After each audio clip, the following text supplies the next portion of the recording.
Yang ni budak diorang akan pasang hari ni kan? Ni nanti budak bayaring tu akan sampai.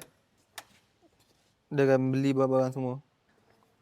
Sebab itu hari dia minta satu. Ni tiba-tiba 3. Sami tak 3 Hidayah? Kan mula kan 1. 2 betul. Dia beli ngam-ngam semua. Lepas tu tiba-tiba sampai dia kata nak 3. Hidayah kata 3? Alah, ini nanti budak-budak nak ni diorang share je. Nak buat 3 ni. Tengok ni. Yang ni kita dah buat pelak. Tengok bawah sikit. Yang ni budak pelak. So nanti kat sini, budak akan duduk dekat sini. Diorang akan makan dengan study sekali kat sini. Sampai hujung. Sini ada 6 kursi. 6 kerusi. Sana ada 4 kerusi. Tengok. Sini ada 4 kerusi. Maksudnya sini 2. Tapi itulah sini sebenarnya patutnya 3 je. Tapi Hidayah minta. Dia minta 4. Minta 4 lah. Apalah. Jalan je lah. Wah, ni dah cantik ni. Alah, tapi tak kemas ni. Kurang lah. Ni nak cat tu, nak cat. Yang ni meh tunjuk Ini. Wah, nampak? Ada 3 color. Ada 3 color. Ni kan nak on kan? Tengok macam ni. Ui, start. Okay, ni segi kita orang lah. Ni segi kita orang. Ni dah siap. Macam ni lah. Ini kalau untuk ikutkan, apa nama ni? Tiles ni, ini bukan yang kita propose ni. Ini yang klien minta.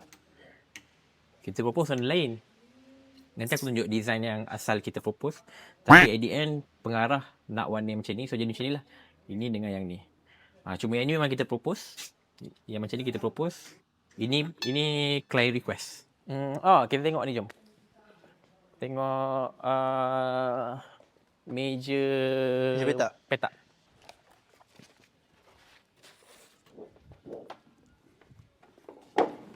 Okey, ni meja petak kita. So yang ni akan ada 43 unit. Dalam 43 unit ni nanti kita akan pasang hari ni lah, kita akan susun kat itu satu. Akan jadi macam ni. Cantik, cuma nanti hati-hati bagi orang ni jangan sampai calar. Boleh. Sebab ni fiberglass ni senang calar ni. Cuma bagus ni sebab dia corak macam ni. So calar tu tak nampak sangat lah. Nak susun meja sekarang? Boleh. Okay, kalau macam tu alamak. Ada tape tak? Tape atau marker? Sekejap, ni 1 2 3 4. Bukan sini. Sini? Ke sini? Sini ke setengah? Tarik ke?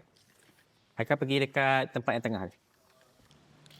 450 sekejap So, sini dah 25. Sini pun sama, satu meja petak. 4 kaki? 4 kaki 4 kaki ya? Ya betul. Ini 2 kaki setengah.